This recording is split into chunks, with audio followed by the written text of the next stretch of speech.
Hi, and welcome to Astro Bites for Friday, the 26th of July, 2024. So, here we are at the end of another week. Has it been action-packed? I don't know, because I'm pre-recording these on the Monday, which is the 22nd. So, who knows, because every time I pre-record these, another drama unfolds on the world stage, or even on our own private stages. So let's see what is happening today, because astrologically, I think the cosmos has given us a little bit of respite this week. I think it's been slightly cooler, calmer, and less fraught with difficult energies this week. But let's have a look, because the moon is in Aries, and the moon is going to come up later today, and it'll be conjunct the North Node in Aries. And I always think this is quite an interesting configuration, because the node is about not only our collective destiny, but our individual destinies. So it's sort of like, where do you find the North Node in your chart? Well, there's the transiting North Node, and then there'll be your natal North Node. And both have a relevance with transiting planets. But this is the transiting North Node.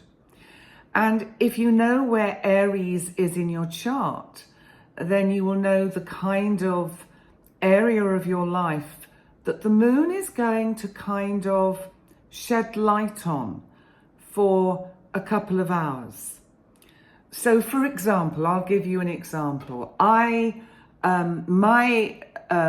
ninth house is Aries. So that means that my north or transiting North Node is currently in my ninth house. And the ninth house is about things at a distance, travel overseas. It can also be higher education and spirituality. So when the moon transits the North Node in my ninth house, it is possible I hear from somebody at a distance. Maybe it's a family member, maybe it's a friend who lives overseas. It could be that I have a kind of aha moment to do with my spirituality and how I feel spiritually about which direction I'm going in, how I'm moving forward. So that just gives you a kind of a clue. But what else have we got going on today? Because the sun in Leo is still making a sextile to Mars in Gemini. Remember, Mars is about assertion, aggression, activity, can be anger. It's also sudden kind of accidents. That can be another manifestation of Mars. However, it's in Gemini. This is an accident with our words. We still, even though it's a sextile, so it's okay, we still need to be careful what we say and how we say it, because we may think, oh yes, that email sounds absolutely tickety-boo, that sounds perfect, and we send it without really bothering to go back and reread it. And then, apart from the typos and the autocorrect, we find, something has become ducking. I'm not ducking up with this anymore. Or we find that we've said things that really we needed to think through, and this will be to somebody that is important in our life, because it's the sun in Leo. The sun rules Leo, and so Leo is the leader, is the king. So it represents someone who we see as a leader in our own life.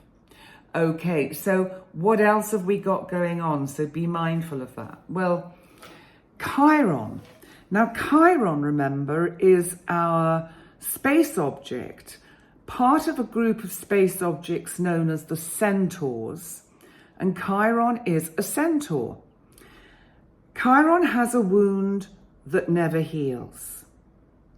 Chiron is in the sign of Aries and has been for a long time, because Chiron takes, I think it's something like 52 years to go round the zodiac. Chiron, because, as I say, it's about wounds that don't heal. It's those wounds that we cope with, we're able to cover up, but sometimes triggers happen. Maybe that Sun in Leo sextile Mars in Gemini. Triggers happen that open up the wound, that bring up all the emotion again and the feeling. Well, Chiron is going retrograde today. And so things are going to slow down a bit in terms of us dealing with, coping with, managing anything that is to do with hidden hurts or maybe hurts that have come out into the open.